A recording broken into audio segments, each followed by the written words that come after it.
نه د زړه دکان خرڅوم پاتې سودا اوس په تاوان خرڅوم او دا غریبي نه منې کېږي علي زما د یار دپاره ځان خرڅوم زما ژوند زما خوبونه کتابونه زما لاس کې ګلابونه کتابونه په دره کې کاروبار تورې ټوپکې د علي لاس کې ګلونه کتابونه ګرانو ملګرو سلامونه ستاسو ملګری نیازه خان یمه ادبي خپرونه د وصال مازدیګر دی د وصال مازدیګر په دره دمخیل کې د عجب خان په سیمه کې دی دلته زموږ یو ګران ملګری قدردان ملګری ډاکټر علي افریدي ژوند کوي خوشحاله یم چېرته چې د عجب خان د مړانې ذکر کیږي په لور خوري دي نن مو د هغه کلي ولیدو د ډاکټر علي افریدي په ساتت باندې ډېر خوشحاله شوم په دغې غرونو کې به هغوی هم ژوند کړي وي او زمونږ ګران ملګری ډاکټر علي هم په دغې غرونو کې ژوند کوي راځئ چې د ډاکټر علي افریدي نه د هغه ژوند وپوښتو چې دغې مقام ته هغوی څنګه را رسېدلي ده ډاکټر صاحب سلامونه وعلیکم السلام نیازک جان ستړی مه شي ډېره مننه تم ستړی مه شي او لالی دې هم ستړی مه شي ابراهیم دې هم ستړی مه شي خپل ژوند لنډ پېژنګلو را سره هم وکړې ما پورا نامه علي محمد خان ده د پلار نامه مې همایون خان ده او زه په دره دمخیل کې د قام شرکي باشخیل سره تعلق لرم او ما ابتدایي تعلیم د خپلې سیمې د های سکول نه لسم مې پاس کړ بیا سمودا خپل سیمې چې کوم کالج د هغې نه لاړم د هغې نه پاس مې ګریجویشن وکړ بیا مې د پېښور یونیورسټۍ نه د پښتو څانګې نه په پښتو ادبیاتو کې لسانیاتو کې ایم اے وکړه ګولډ میډل سره او دا عجیبه اتفاق و د مو د مینې چې ما او ډاکټر امین تنها په یوه ځای ایم اے وکړه او په یوه ځای مو 820 نمبر یې د ما هم راغلی او د ده هم راغلی مو دواړو لا په یوه کال باندې ګولډ میډل میلاو شو 2008 کې ما په پېښور یونیورسټۍ پښتو څانګې کې په ایم فل لیډینګ ټو پی ایچ ډي پروګرام کې داخله واخیسته په 2014 کې ما خپله پی ایچ ډي پوره کړه په دې ریسرچ چې پښتو ادب ته د خیبر بخنې هغه چې کوم تحقیق ته هغه پښتو اکیډمۍ پېښور یونیورسټۍ چاپ کړی هم ده نن سبا زه په ګورنمنټ ډګري کالج اړخیل کوهاټ کې د اسسټنټ پروفیسر په حیثیت سره کار کوم خوشحاله شو ډاکټر صاحب چې په لنډو ټکو کې مو را سره بلا خبرې وکړلې ستاسو د ژوند نه هم خبر شو دغه مازدیګر دغه نور پناه کېږي او چې نور پناه شي نو د مازدیګر خوند ورک شي بیا که نه نو دغه ماښام د دغه څو ساعتونه نه پرېږدو دا مازدیګر رنګینه کوو دغه وصال مازدیګر دغه ملګري به ستاسو شعرونه اوري خواږه شعرونه راته ووایه چې خوشحاله شو او په رڼا کې بیا موږ خپل ملکنډ ته ځو چې کوم اوس خپل د پښتو شاعرۍ خپل نوی کتاب چاپ کړی ده تجرید هغه مو مخې له پروت ده هغې نه به زه خپل کلام څه برخه تاسو له وړاندې کړم چلیږي نه د زړه دکان خرڅوم پاتې سودا اوس په تاوان خرڅوم او دا غریبي نه منې کېږي علي زما د یار دپاره ځان خرڅوم د هزار شکله هیبتونو په ځنګل راغلم خو راته وګوره جانانه تر منزل راغلم او په دومره ډېرو رقیبانو کې اسانه نه وه دلته په ډېرو بې شرمو لکه د غل راغلم او شعر ده په بې خدای کې مې زده کړي که څه زده دي راته د هوش د ټولو مکتبونو نه پاگل راغلم په بې خدای کې مې زده کړي که څه زده دي راته د هوش د ټولو مکتبونو نه پاگل راغلم او چرته د ښکلو آستانه او چرته زه لیونی د زړه د غم دربدري وه په توکل راغلم او مکته ده چې راهزنو سترګو رانه یوړه ملغلره د زړه راهزنو سترګو رانه یوړه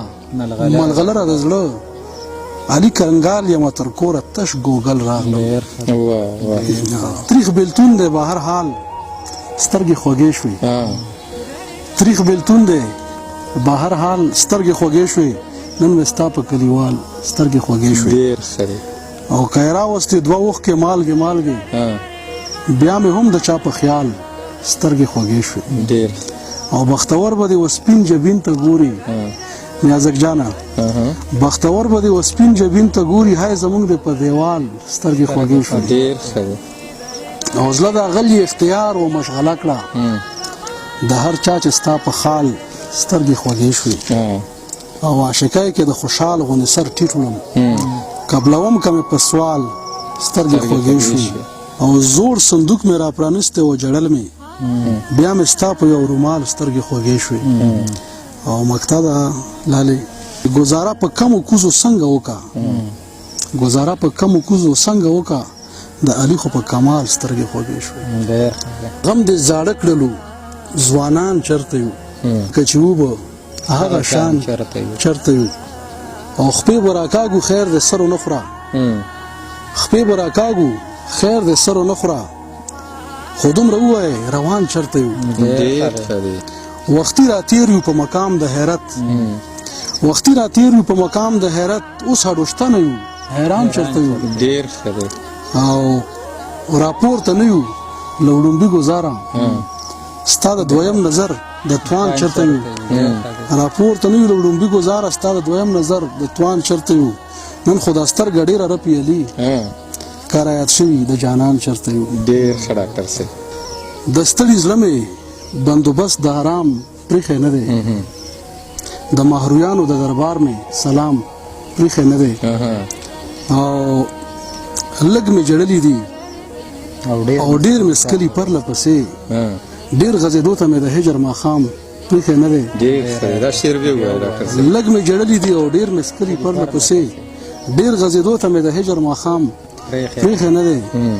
او د خپل شعور د خونړي ګړنګ په سر ولاړ یم چې زه ورستون شمه وخت داسې مقام پریښی نه دی او د تغیر له ازلي فطرته غږ را درومي د تغیر له ازلي فطرته غږ را درومي بې خپله نومه یې بل څه ته دوام پریښی نه دی او د مستو سترګو جنګ کې اوس هم برخه اخلم علي لا مې د زړونو آستانو کې قیام پریښی نه دی ستا مین یو بیا د پاسه لیونیو بیا د پاسه لیونیو مونږ ونیسه د لاسه لیونیو او په وړو وړو خبرو خوشحالیږو مونږ تیر باسه را تیر باسه لیونیو او په وړو وړو خبرو خوشحالیږو مونږ تیر باسه را تیر باسه لیونیو او ښکلی یار د زړه د خلاصه ښایسته دی ښکلی یار د زړه د خلاصه ښایسته دی مونږه ښه د زړه د خلاصه لیونیو خاورینه پیرايه کې عرض وکړه په خاورینه پیرايه کې عرض وکړه د دنیا نظر کې خاصه لیونیو او ګوره چرته د منصور ټوکه ونه کړي ګوره چرته د منصور ټوکه ونه کړي ای د خپل وجود احساسه لیونیو او یو ته نه چې ګرځېږي علي خانه مونږ هم د چا د لاسه لیونیو اسم دیوال ګرځم اوس ډېر په خیال ګرځم اوس ډېر په خیال ګرځم د مات زړګوټي سره کوم کمال ګرځم او ډېر شو کېدلی یم نور به سنبال ګرځم او چاته د سوي زړګي نه وایم حال ګرځم او د محبت نشه کې لکه ابدال ګرځم د محبت نشه کې لکه ابدال ګرځم د ګرځېدو نه یم خو بهرحال ګرځم او مقطع ده چې اسانه نه ده علي خو مینوال ګرځم ډېره مننه ډاکټر صاحب تاسو ټولو ډېره مننه زه مو منندوی یم شعري مجموعه پښتو شعري مجموعه تجرید اوس چاپ شوې ده په همدې 2019 کې دا تاسو له ډالۍ کوم ګران ملګرو د وصال په مازدیګر کې مو ډاکټر علي افریدي واورېدو په در ادم خیل کې د عجب خان افریدي په سیمه کې دغه د ماښام لړې راخورېږي د ونو سوري راوږدېږي او روانېږو ډاکټر صاحب بیا ناوخته کېږي ملګرو بس روانېږو په دغې دعا باندې چې پښتانه دې تل آباد وي ښاد دې وي د خپل ځان د خپل